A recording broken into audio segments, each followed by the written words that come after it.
There's a terrifying, almost clinical finality to a digital text message. We don't think about it when we send them. We fire them off into the ether 100 times a day. Casual fragments of our consciousness, completely unaware that any single one of them could become the very last words we ever leave behind on this earth. We assume there will always be a follow-up, a clarification, a next morning, but sometimes the transmission abruptly stops. The digital timeline ends, suspended in a permanent, agonizing void, and you are left staring at a glowing screen, tracing the shape of the letters, desperately try to extract a hidden meaning from a mundane sentence that was never meant to be a goodbye. For Sarah, that sentence consisted of exactly 4 words. I'll be right back. It was sent at 2:14 in the morning. It was accompanied by a single casual emoji, a small, yellow smiley face, completely devoid of fear. It was the kind of message a 19-year-old girl sends her mother from a crowded party. A quick, dismissive reassurance designed by another hour of freedom. But Chloe did not come right back. She did not come back the next hour, or the next morning, or the next week. She simply ceased to exist, stepping off the edge of the world, and leaving nothing behind but a glowing, silent screen. To understand the absolute, suffocating terror that night, you have to understand the geography of Blackwood Valley. It is not the kind of place where people simply wander off and start a new life. Nestled deep in the isolated, jagged foothills of upstate New York, it is a town fiercely divided by an invisible socioeconomic fault line.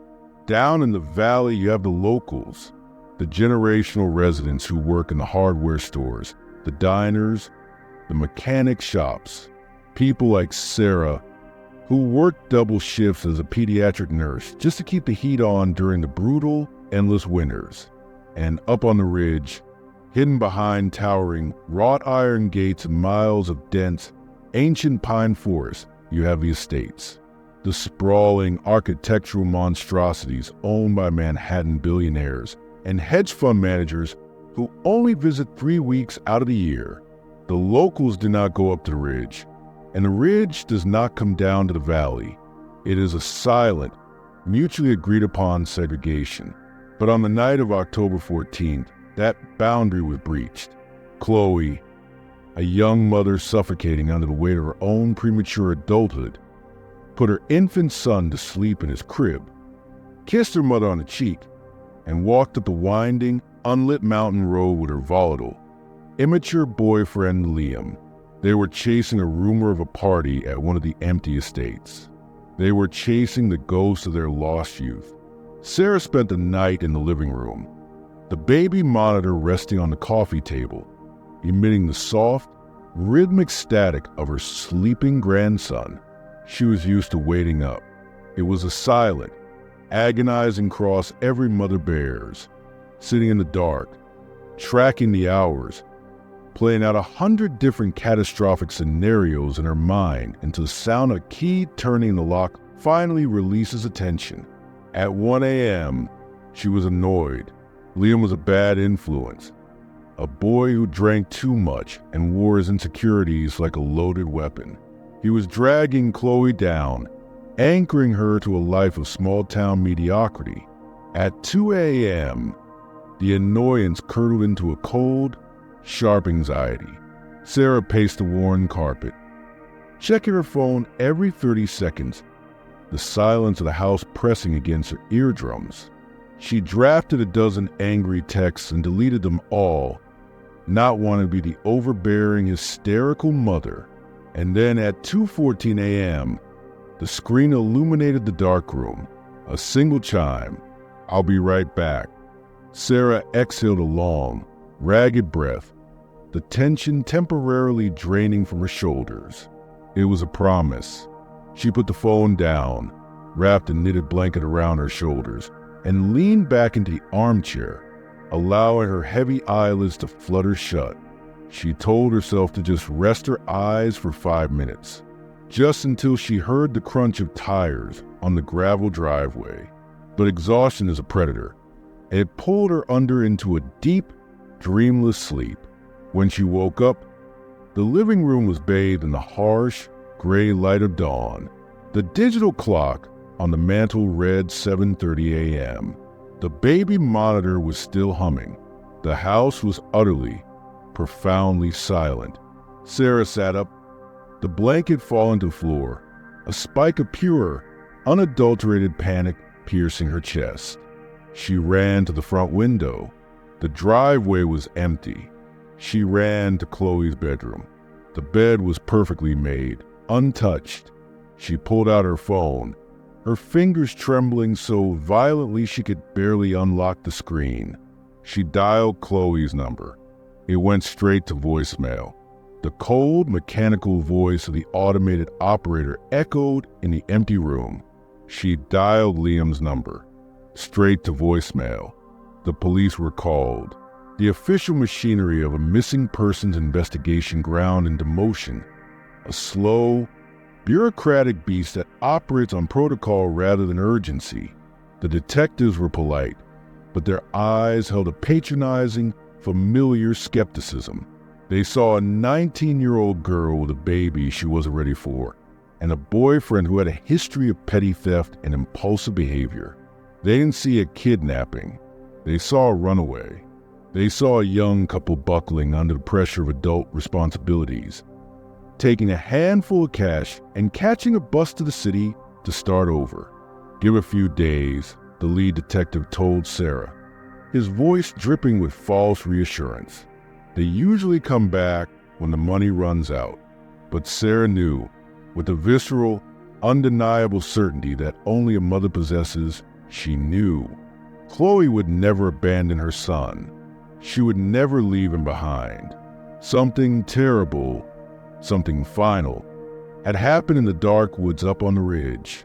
The days bled into weeks, the weeks into months.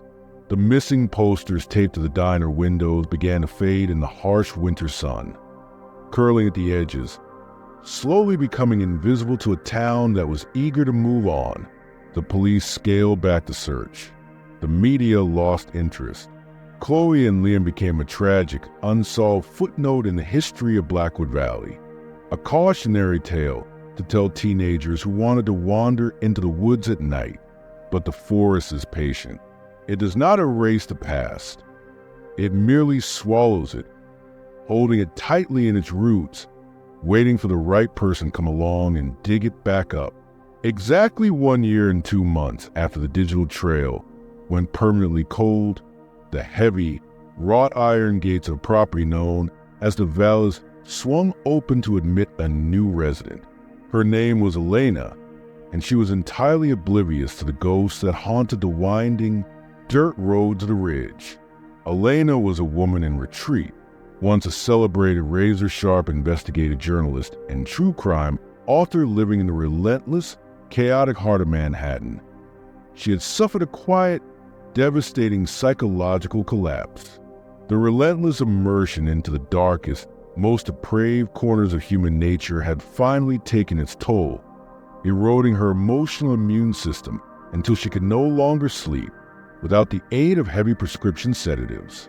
Her husband, Mark, a partner at a high-power law firm who viewed her breakdown as an inconvenient, temporary glitch in their perfectly curated life, had purchased a small, historic caretaker's cottage bordering the vast, overgrown acreage of the Vales.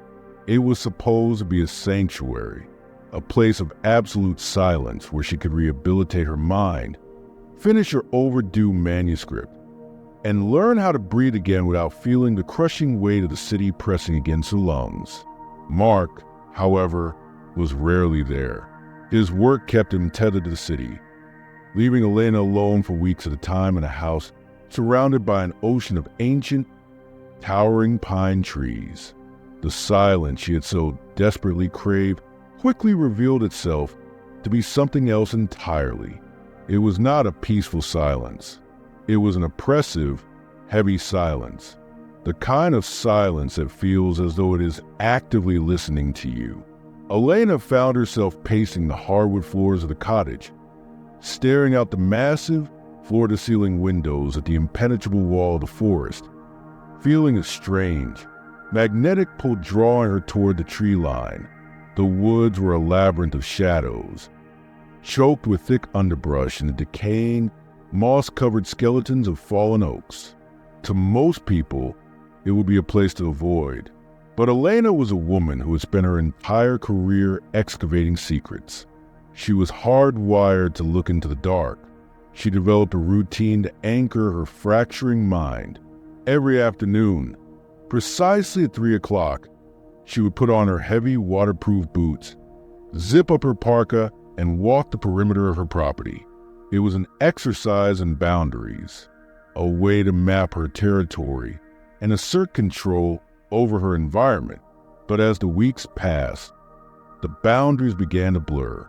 The perimeter walk extended further and further into the dense, unclaimed wilderness that separated her cottage from the massive, looming architecture of the main estate deeper in the Vales. She found herself wandering off the marked trails, pushing through thickets of thorn bushes, guided by nothing but a deep, inexplicable intuition. The air in the deep woods was noticeably colder, trapped beneath the thick canopy of pine needles, smelling sharply of wet earth, decaying leaves, and something vaguely metallic. It was a Tuesday afternoon, the sky the color of a bruised plum, threatening a heavy, early winter snowfall. Elena was nearly 2 miles from her cottage, deeper into the estate grounds than she had ever ventured before. The trees here were massive, ancient sentinels that seemed to crowd closer together the further she walked. She was navigating a steep, rocky ravine when she saw it. It was a subtle irregularity in the landscape, a detail that the untrained eye would have swept right over. But Elena's eyes were trained to spot anomalies. Nailed to the trunk of a massive, dead oak tree, roughly chest high, was a piece of salvaged, splintered wood. It was half hidden by a sprawling vine of poisonous ivy, deliberately obscured from casual view. Elena stopped, her breath pluming in the freezing air, the hairs on the back of her neck standing at absolute attention.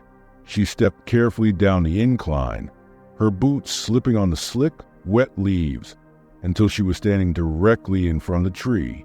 She reached out, her gloved hand trembling slightly, and pulled the thick, creeping vines away from the wood. It wasn't a property marker.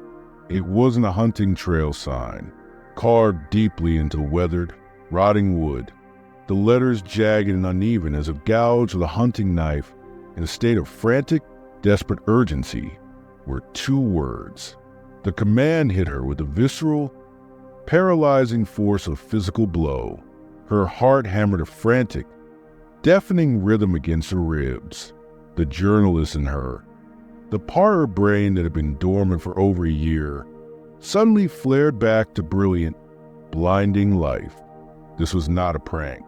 Teenagers did not hike 2 miles into a freezing, impenetrable forest to carve a cryptic message onto a dying tree. This was a marker, a desperate, permanent scream for help left behind by someone who knew exactly what was buried beneath the soil. Elena looked down at the ground directly at the base of the oak. The earth here was subtly different. It was slightly depressed, a shallow, rectangular indentation covered by a thick, unnatural layer of pine needles and dead leaves. It looked exactly like a scar that the forest was trying to heal over. A rational, self-preserving person would turn around, walk briskly back to the safety of the cottage, and immediately call the local sheriff's department. But Elena was not a rational person. She was a storyteller starving for a narrative, a woman desperate to reclaim her own sense of purpose. Calling the authorities meant handing over control. It meant stepping back behind the yellow police tape and becoming a bystander. Elena didn't want to be a bystander. She wanted to be the one who unearthed the truth. She stared at the sign for a long, agonizing minute, the wind howling through the upper branches of the pines, sounding like a chorus of whispering voices. She didn't have a shovel. She didn't have a flashlight. The sun was rapidly dropping behind the ridge, plunging the forest into a deep, claustrophobic twilight. She committed the exact coordinates of the oak tree to memory, turned on her heel, and began the long, terrifying hike back to her cottage. She was coming back tomorrow, and she was going to open the earth. The psychological preparation required to willingly unearth a potential grave is a terrifying, isolating process. You must systematically detach yourself from your own humanity, building a clinical, emotional firewall in your mind protect against the horrors you might find. Elena spent the entire night pacing the floorboards of her cottage, sleep completely evading her. The howling wind outside sounded like a physical assault against the glass windows, amplifying profound, terrifying isolation of the property. She laid out her tools on the kitchen island with the meticulous precision of a surgeon preparing for an operation. A heavy-duty, steel-edged trenching shovel, a pair of thick leatherwork gloves, a high-lumen tactical flashlight, a digital camera, and, tucked into the pocket of her parka, a heavy, cold-can-bear mace, a pathetic, desperate concession to the fact that whatever had buried the secret might still be roaming the woods. By the time the pale, sickly light of dawn finally broke through the dense cloud cover, Elena was exhausted, but her mind was vibrating with sharp, lethal clarity. She drank a cup of black coffee, strapped on her boots, and stepped out into the freezing, bone-chilling air. The hike back to the ravine felt fundamentally different today. She was no longer a woman wandering aimlessly. She was a woman with a terrifying, definitive purpose.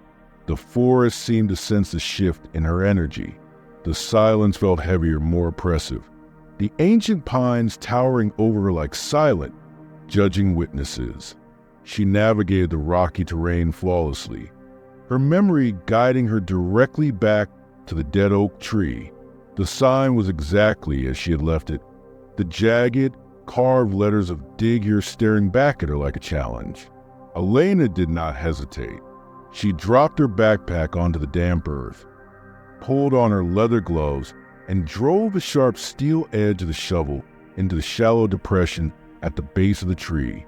The ground was semi-frozen, resisting the blade with a stubborn, hard crunch. She pushed down with her boot, forcing the metal deep into the soil, and pried up the first heavy clod of dark, freezing earth. The smell of the disrupted soil was overwhelming. A rich, metallic odor of decay, wet roots, and ancient dirt. She dug methodically, her breathing echoing loudly in the quiet ravine, her muscles burning with the intense, sustained exertion. 1 foot deep, 2 feet. She was excavating a space roughly 2 feet wide by 3 feet long. Every time the shovel scraped against a hidden rock or a thick tree root, her heart would violently stutter in her chest, her mind instantly flashing to the horrific image of striking human bone. At precisely 3 feet deep, the sound of the shovel changed. It wasn't the dull thud of striking earth or the sharp, scraping sound of hitting a rock. It was a distinct, hollow, metallic clank. Elena froze, the shovel suspended in her hands, her breath catching painfully in her throat. She dropped to her knees, the damp cold of the earth soaking instantly through her jeans.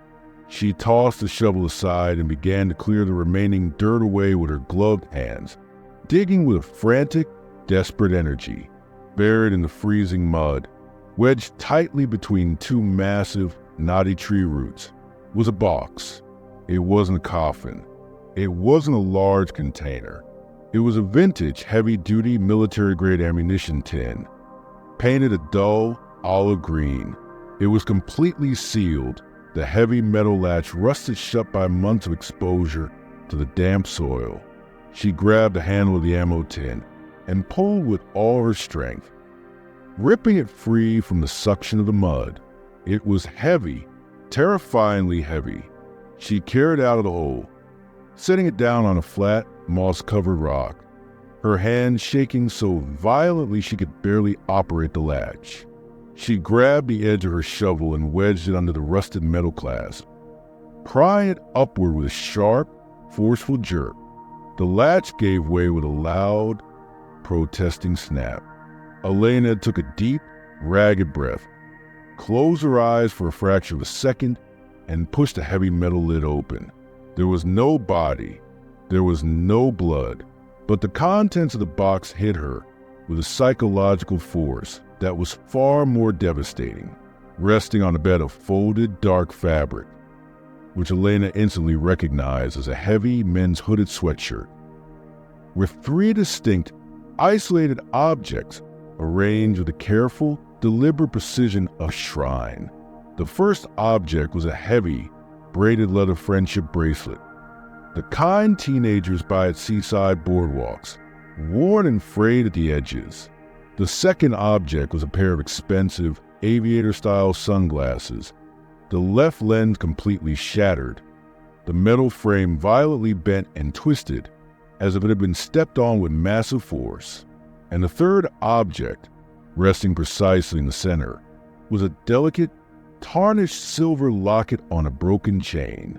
Elena slowly reached out and picked up the locket. Her thumb brushed over the intricate, engraved floral pattern on the front. She found the small clasp and clicked it open. Inside, protected by a thin layer of cloudy plastic, was a tiny, slightly blurry photograph of a newborn baby sleeping peacefully in a hospital bassinet. Elena didn't know the names of the missing teenagers yet. She didn't know the tragic, heartbreaking story of Chloe and Liam that had consumed the town and the valley below over a year ago. But as an investigative journalist, she possessed an instinct that was rarely wrong. She was looking at the physical artifacts of a violently interrupted life. The shattered sunglasses spoke of a physical struggle, of sudden, overwhelming violence. The locket and the bracelet spoke of youth, of a desperate, terrifyingly young love that had been permanently erased from the world. Someone had not only committed a terrible crime, they had carefully gathered the personal effects of their victims, placed them in a waterproof military tin, and buried them deep in the woods. But they hadn't buried them to hide them forever. They had nailed a sign to a tree. Dig here. It wasn't a grave. It was a breadcrumb. The transition from passive observer to active participant in a true crime narrative is a dangerous, intoxicating threshold. Once you cross it, your psychological architecture fundamentally alters. Every mundane interaction becomes an interrogation. Every shadow becomes a suspect. Elena did not bring the rusted ammunition tin back to her cottage. She knew the golden rule of investigative journalism. Never contaminate your own sanctuary with physical evidence. Instead, she meticulously photographed the contents of the ravine, recording the exact GPS coordinates on her phone, and then carefully reburied the box, covering the raw earth with pine needles and dead branches to restore the camouflage. She took only the photographs, carrying the digital ghosts of the victims back with her into the world of the living. The next morning, Elena drove her SUV down the winding, treacherous mountain road, leaving the wealthy, isolated enclave of the ridge and descending into the gritty, working-class reality of Blackwood Valley. The town felt exactly like a place that had been hollowed out by grief. The storefronts were weather-beaten, the streets lined with pickup trucks and tired faces. Elena parked in front of the local diner, a classic, chrome-plated establishment that served as the beating, gossiping heart of the community. As she approached the heavy glass door, she stopped dead in her tracks. Taped to the inside of the glass, faded by a year of relentless sunlight and condensation, was a missing persons flyer. The bold, black letters screamed a desperate, unanswered question. Have you seen them? Below the text were 2 photographs. A young man with a smirk that failed to hide a deep, simmering insecurity, Liam, and a young woman with tired, beautiful eyes, holding a small infant to her chest. Chloe, Elena stared at the photograph of the young mother, her pulse hammering in her ears. Around Chloe's wrist, clearly visible in the picture, was a heavy, braided leather friendship bracelet, and resting against her collarbone, catching the light of the camera flash, was a delicate, engraved silver locket.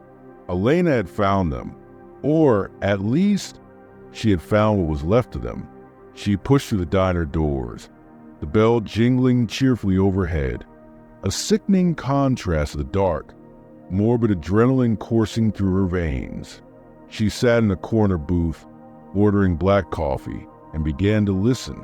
She didn't ask direct questions. An outsider asking about a local tragedy raises immediate, defensive walls. She simply sat, observed, and let the ambient conversations of the diner wash over her. She learned about Sarah, the heartbroken mother raising a fatherless baby. She learned about the police investigation that had stalled out due to a complete lack of physical evidence. And most importantly, she learned about the night they vanished.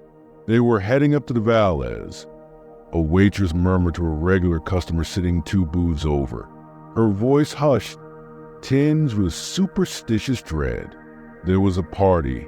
The rich kids from the city, the ones who drop out of college and spend their trust funds playing pretend in those massive mansions. Chloe had no business being up there. Those people, they play by different rules. The Vales, the very estate whose sprawling, untamed acreage bordered Elena's own quiet cottage. The connection hit her with the force of a physical blow. The missing teenagers hadn't just wandered into the woods. They had been lured into the epicenter of wealth and privilege, a place where consequences could be bought and silence could be enforced. To understand the absolute, suffocating terror of that night, we must rewind the clock. We must abandon the safety of Elena's present-day investigation and step back into the dark, freezing reality of October 14th. Exactly 1 year ago, Chloe was exhausted. It wasn't just a physical exhaustion of raising a teething infant. It was a deep, existential exhaustion that settled in her bones and made it hard to breathe. She loved her son, Noah, with a fierce, primal intensity, but she was 19 years old, and she felt as though her life had ended before it had even truly begun. Liam was supposed to be her partner, but he was drowning in his own immaturity, masking his terror of fatherhood with cheap beer and loud, aggressive bravado. That night, Liam had practically begged her to come out. Just for an hour, Chloe. Please. I heard some guys from the city to open the gates to the old Mayhew mansion up on the ridge. Free booze. Good music. We never do anything anymore. We need a break. Against every maternal instinct screaming at her to stay in the safety of her mother's house, Chloe relented. She kissed her sleeping baby, sent a quick text to Sarah, and walked out into the freezing autumn night. The hike up the mountain road was grueling. By the time they reached the massive wrought iron gates of the Mayhew estate, Chloe's boots were soaked with mud, and her regret was absolute. The gates were standing wide open, an unnatural, welcoming breach in the fortress. The driveway was lined with expensive imported luxury cars, a stark, humiliating contrast to Liam's rusted, failing sedan parked miles down the mountain. The mansion itself was a sprawling Gothic monstrosity of stone and glass, blazing with light and pulsing with a heavy, thumping bass line that rattled the ancient windows. As they walked to the towering front doors, Chloe instantly realized she had made a catastrophic mistake. This was not a high school party. This was an exclusive, decadent gathering of older, terrifyingly wealthy people. The air smelled of expensive marijuana, spilled champagne, and a predatory, unhinged energy. People were wearing clothes that cost more than Chloe made in 6 months. They looked at Liam and Chloe not with welcome, but with the cold, amused curiosity of scientists examining a new, lesser species of insect that had wandered into their laboratory. "Liam, we shouldn't be here," Chloe whispered, grabbing the sleeve of his jacket, her voice trembling. "These aren't your friends. This feels wrong. I want to go home." "Relax, Chloe," Liam shot back, his eyes already wide, mesmerized by the intoxicating, intimidating display of wealth. He pulled his arm away, grabbing a bottle of expensive vodka from a passing tray. "We're guests. Just act like you belong. Don't embarrass me." He walked away from her, plunging headfirst into crowd, desperate to impress people who would never view him as an equal. Chloe was left standing entirely alone in the massive, vaulted foyer, the heavy oak doors closing behind her with a sickening, definitive thud. She wrapped her cheap cardigan tightly around her shoulders, completely unaware that she had just crossed a threshold for which she would never, ever return. The architecture of the Mayhew mansion was designed to disorient. It was a sprawling, chaotic labyrinth of endless hallways, sunken living rooms, and heavy, velvet-draped alcoves that seemed to swallow sound and light. Chloe navigated the crowded, pulsing rooms with her head down, desperately searching for Liam, feeling the cold, evaluating stares of the partygoers, tracking her every movement. She was the anomaly in the room, the girl with the cheap clothes and the heavy, exhausted eyes of a mother, stranded in a sea of careless, infinite wealth. She finally found Liam in a massive, wood-paneled billiard room at the back of the house. He was already dangerously drunk, holding a half-empty bottle of vodka by the neck, laughing entirely too loudly at a joke made by a man standing across the pool table. The man was magnetic, possessing the kind of effortless, terrifying charisma that only comes from generational wealth and absolute, unquestioned authority. He was tall, dressed in a dark, tailored suit that looked completely out of place at a chaotic house party. His dark hair was perfectly styled, and his eyes were a pale, striking gray that seemed to absorb the light in the room rather than reflect it. He was watching Liam with an expression of mild, detached amusement, like a predator playing with its food before the kill. "Liam," Chloe said, stepping up to the edge of the pool table, trying to keep her voice steady despite the overwhelming urge to run. "We need to leave. Please. Noah might wake up." Liam turned to her, his face flushed, his eyes glassy and resentful. "I told you to relax, Chloe. I'm talking to Julian. He owns this place. He's telling me about a job in the city." The man in the suit, Julian, shifted his pale eyes from Liam to Chloe. The ambient noise of the party seemed to instantly fade into a dull, muffled roar. When he looked at her, Chloe felt entirely exposed, as if he could see every insecurity, every fear, every desperate, secret wish she harbored. "You must be Chloe," Julian said, his voice smooth, low, and perfectly modulated. He didn't extend his hand. He simply evaluated her. "Liam has been telling me all about you. A 19-year-old mother. That is a heavy burden to carry. It must be exhausting, playing house while the rest of the world gets to be young." The observation was shockingly intimate, violating the unspoken social contract of strangers. It was designed to unbalance her, to strip away her defenses. Chloe felt a flush of hot, defensive anger rise in her cheeks. "I love my son," she snapped, stepping closer to Liam, grabbing his arm. "And we are leaving, now." "Let go of me, Chloe," Liam barked, violently yanking his arm away. He stumbled backward, spilling vodka onto the expensive Persian rug.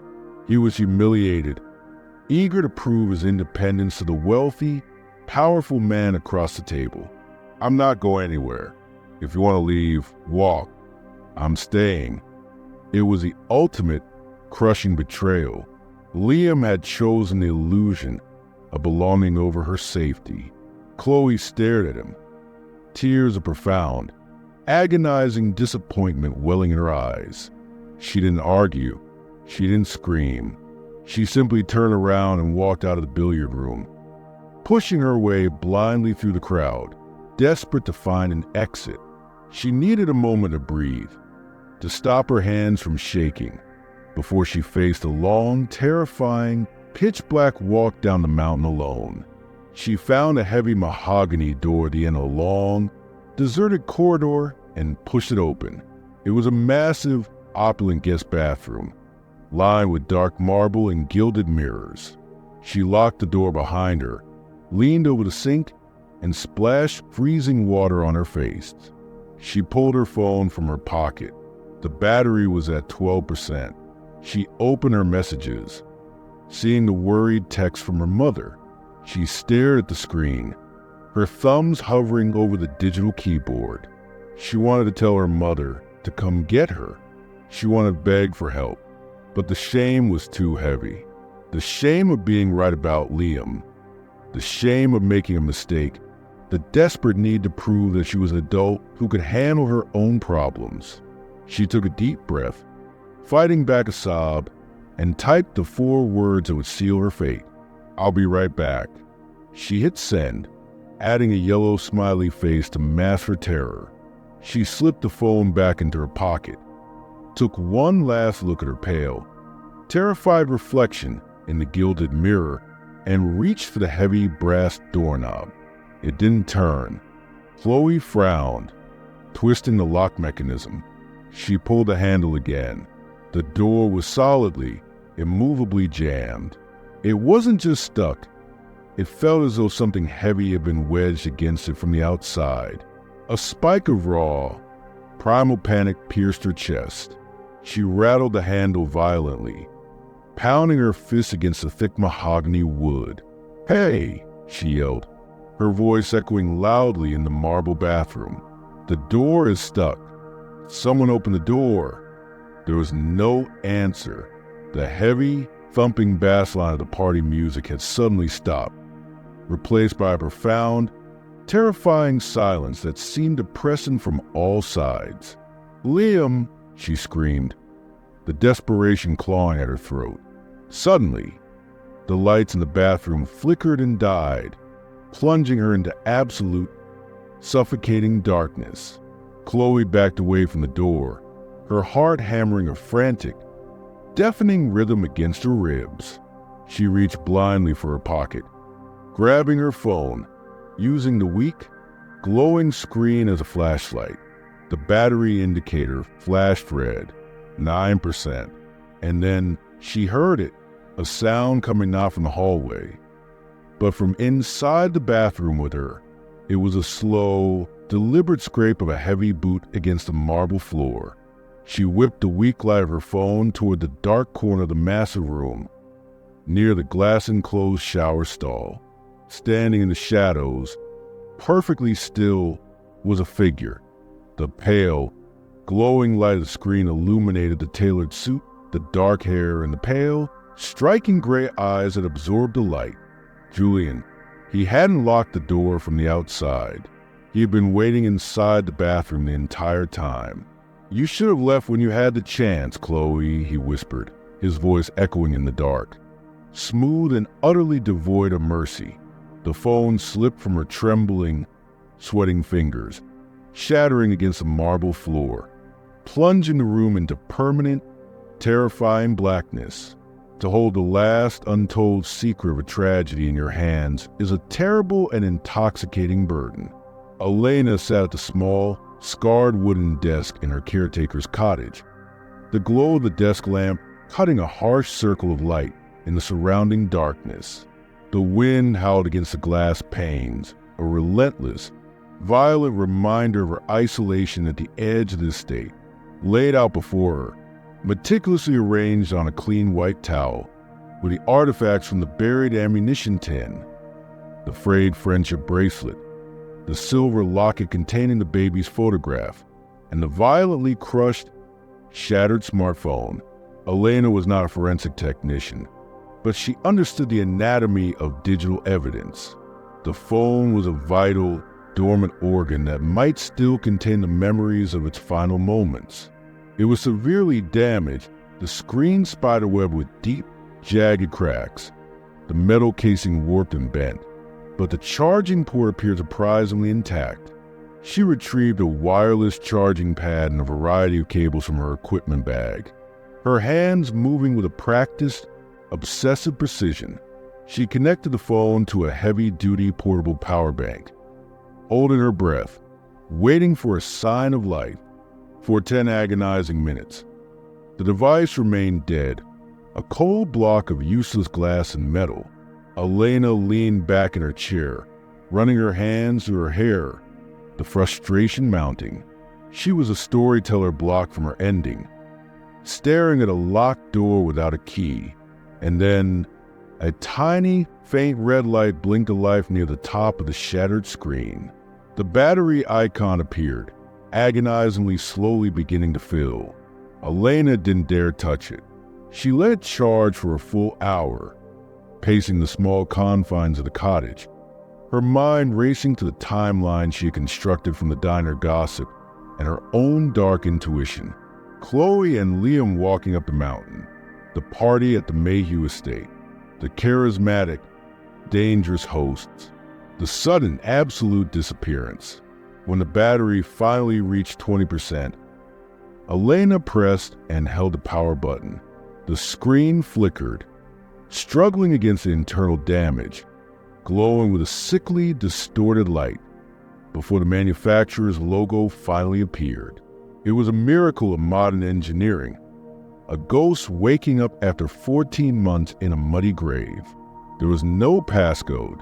Chloe hadn't utilized one, a fatal oversight common to people who trust their environment. The home screen loaded, displaying a bright, smiling photograph of baby Noah. The digital clock in the corner read 2:18 a.m. It had frozen in time, capturing the exact moment the device had been violently destroyed. Elena's heart hammered a frantic rhythm as she tapped the green messaging icon. The screen lagged, the shattered glass making navigation difficult. But the application finally opened. The last set message was clearly visible, addressed to Mom. "I'll be right back." Timestamp 2:14 a.m.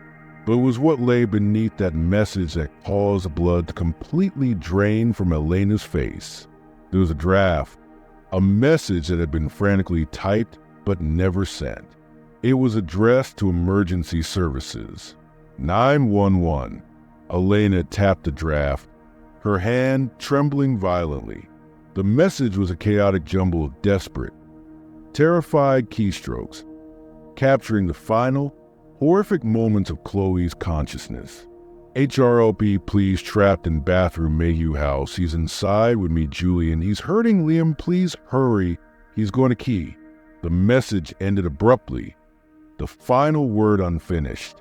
It was a digital scream cut short by absolute, overwhelming violence. Elena stared at the cracked screen, the sheer magnitude of the horror crashing over her. It wasn't a runaway scenario. It wasn't a tragic accident in the woods.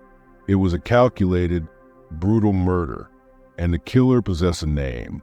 Julian, the owner of the Mayhew estate, the very estate that bordered Elena's property, the man who lived less than a mile away through the dark, imposing trees. She had to call the police. The game of being the lone investigator was over. She possessed actionable, undeniable evidence that could put a murderer in prison and bring a grieving mother closure. Elena reached for her own cell phone, her fingers dialing 911 with frantic, shaking urgency. She pressed the phone to her ear, waiting for the familiar ringing tone. There was nothing, just dead, empty air. Elena pulled the phone away, looking at the screen. No service. She frowned, panic beginning to curdle in her stomach.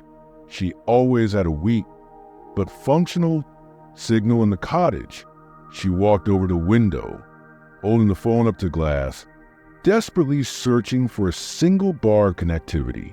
The screen remained stubbornly blank.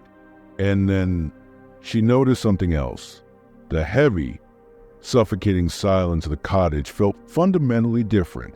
The ambient, comforting hum of the refrigerator had stopped. The soft, mechanical ticking of the thermostat was gone. The power had been cut.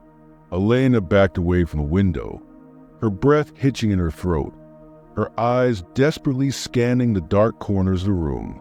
She was entirely isolated, cut off from the grid, standing in the dark with the only piece of evidence that could destroy a wealthy, powerful murderer. A sudden, sharp sound shattered the silence. It was a heavy, deliberate thud coming from the front porch, the sound of a large, heavy boot stepping onto the wooden planks. Elena froze, paralyzed by a sudden, primal terror. The wind howled around the cabin, masking any further sound, but she knew with absolute, terrifying certainty that she was no longer alone. She slowly, silently backed away from the desk, moving toward the kitchen counter where she had left a heavy, steel-edged trenching shovel. Her hand closed around the cold, wooden handle just as a slow, rhythmic knocking began at the front door. Knock, knock, knock. It was a polite, patient, terrifyingly confident sound. The sound of a predator who knows their prey is securely trapped in the cage. Elena, a smooth, low, perfectly modulated voice called out from the other side of the heavy wooden door. It was a voice that commanded absolute, unquestioned authority. The voice of a man who owned the woods. I know you are in there, and I know what you found in the ravine. The voice was terrifyingly calm. Open the door, Elena, Julian whispered to the wood, the sound chilling her to the bone. We need to have a conversation about the ending of your story. The heavy oak door shuddered under the sudden, violent impact of a massive shoulder. The polite, patient knocking had instantly evaporated, replaced by the brute, terrifying force of a man who realized his prey was not going to simply surrender. Elena, Julian roared, his voice vibrating through the thick wood. The smooth, cultivated veneer of the wealthy estate owner completely shattering to reveal the monster underneath. You are trespassing on a narrative that doesn't belong to you. Open the damn door before I tear it off its hinges. I stood frozen in the center of the kitchen, the heavy steel-edged trenching shovel gripped so tightly in my hands that my knuckles had turned completely white, the skin pulled taut over the bone. My mind raced through the tactical geometry of the small caretaker's cottage. The windows were reinforced glass, but they wouldn't hold forever. The power was dead. The cell service was jammed. I was entirely cut off from the grid, trapped in a wooden box with a predator actively trying to claw his way inside. But Julian had made a fatal, arrogant miscalculation. He assumed that because I was a writer, a woman who had suffered a psychological breakdown and retreated to the woods for peace, I was fragile.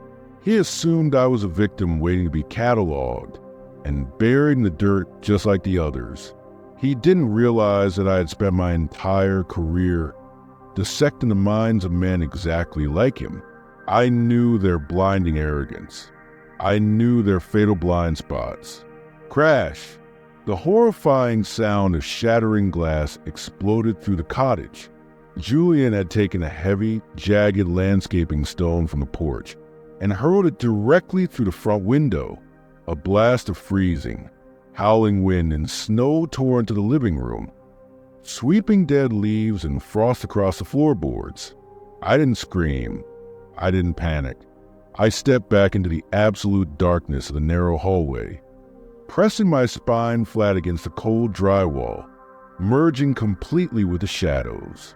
I slipped my trembling hand into the pocket of my thick parka and pulled out the heavy, cold canister of industrial bear mace. I popped the safety tab with my thumb, the tiny click masked by the roaring wind. A heavy, booted foot crunched loudly onto the broken glass inside the living room. Julian stepped to the shattered window frame. clicking on a powerful high-lumen tactical flashlight. The blinding beam swept across the empty kitchen, cutting through the swirling dust and snow, finally illuminating the scattered digital cables and the glowing screen of Chloe's shattered phone resting on my desk. He let out a low, victorious chuckle, a sound so deeply evil it made my stomach turn, as he stepped toward the very evidence that could destroy his entire empire. He never saw me move. I stepped out from the blackness of the hallway, raised the canister at arm's length, and depressed the trigger. A thick, violent, orange cloud of concentrated capsaicin erupted directly into his face from less than 3 feet away. Julian let out a horrific, guttural scream of absolute, blinding agony. He dropped the flashlight, his hands flying to his face as the chemical agent seared his eyes, his skin, and his lungs. But I didn't stop there. Survival requires absolute certainty. I raised a heavy steel trenching shovel, the very tool I had used to unearth his buried secrets, and brought the flat side of the metal blade down across his knee with every ounce of adrenaline-fueled strength I possessed. The sickening crunch of bone echoing in the small cabin was the sound of a tyrant falling. Julian collapsed to the floor, writhing, choking, and screaming in the dark. I didn't hesitate for a single second. I grabbed Chloe's phone from the desk, shoving it deep into my pocket, and bolted out the back door into the freezing, chaotic embrace of the winter storm. I didn't run toward the main road. Julian would have parked his vehicle there. I ran deeper into the woods, navigating the treacherous, icy terrain by memory, letting the jagged branches tear at my jacket and my face. I ran for nearly 3 agonizing miles, pushing my burning lungs to the absolute brink of failure, until the dark silhouette of the trees broke, and I stumbled out onto the illuminated, wet asphalt of the interstate highway. I stood in the center of the road, waving my arms frantically until a long-haul truck locked its massive air brakes. Screeching to a halt just inches from me, the driver took one look at my wild, terrified, blood-spattered expression and immediately reached for a CB radio. By dawn, the sprawling, manicured grounds of Mayhew Estate were swarming with state police, federal agents, and crime scene investigators. Julian was arrested in my living room, blinded, broken, and shivering, attempting to crawl his way toward the door. The discovery of Chloe's shattered phone, containing the drafted, unsent 911 text detailing her final, horrific moments with Julian, was a digital smoking gun that completely shattered his untouchable facade. Under the crushing weight of the evidence and the threat of federal prosecution, the arrogant silence of the ridge finally broke. Other guests from that night, terrified of going to federal prison as accessories to murder, began to talk. They told the police about the private, soundproof basement beneath the billiard room. They told them about Julian's dark obsession with a young, vulnerable girl who had wandered into his domain. And eventually, they led the investigators to the deep, forgotten ravine on the far edge of the property, where Chloe and Liam had been buried in the cold, unforgiving earth. A year after the nightmare began, Sarah finally stood in a quiet, sunlit cemetery in Blackwood Valley. She watched as 2 polished wooden caskets were lowered into the ground side by side. She held her grandson, Noah, tightly against her chest, the tears streaming down her face, no longer born of agonizing uncertainty, but of absolute, definitive closure. The woods had tried to swallow her daughter forever, but the woods had underestimated the relentless, unyielding power of mother's love and the terrifying, sharp edge of the truth. I packed up my belongings from the caretaker's cottage the following week. My psychological retreat was officially over. The silence of the forest was no longer healing. It was deafening. I drove back to Manhattan, sat down at my desk, and opened a blank document. I had found my voice again in the dark. I began to write the story of a girl who sent a text message into the void, and the devastating echo it left behind, because the dead cannot speak for themselves. They rely on the living to dig up the dirt, open the rusted boxes, and translate their final, silent screams into a language the world can finally hear. And that is the chilling, heart-stopping reality of the night she disappeared. A story that reminds us that the most dangerous predators don't always lurk in dark alleyways or rundown neighborhoods. Sometimes, they live in sprawling mansions behind wrought iron gates, hiding their monsters behind immense wealth and power. Elena proved that secrets buried in the mud will eventually rot their way to the surface, especially when you leave a breadcrumb trailing back to your own door. If that violent confrontation in the dark cabin made your adrenaline spike, if the thought of a single text message changing the course of an entire town gives you absolute chills, then you are exactly where you belong. You are a moon whisperer. Do not scroll away. Look right down at that subscribe button. It is the only thing tethering you to the truth when the lights go out. Click it. Join our community. We excavate the darkest, most psychologically twisted cold cases on the internet, and we bring the absolute madness directly to your screen. And that bell icon? Smash it, because the next story I have lined up for you involves a woman who realizes her new perfect roommate is slowly, methodically stealing her identity, and the police refuse to believe her until it's almost too late. You absolutely do not want to miss it. Hit the like button if you think Elena was an absolute powerhouse for fighting back with that shovel. Hit the like button if you think Julian got exactly the brutal, painful justice he deserved. Let the algorithm know that true thriller fans demand the darkest, most satisfying stories on the internet. I have one final question for you. A true, brutal test of your own survival instincts. Tell me in the comments below. If you found a sign nailed to a tree in the middle of a dark forest that said "dig here," would you actually grab a shovel and dig? Or would you run the other way as fast as you could? Be completely honest.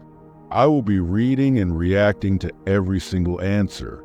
I'm Friend. And remember, the next time you text someone, I'll be right back.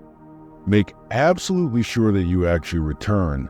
Good night, and stay out of the deep woods.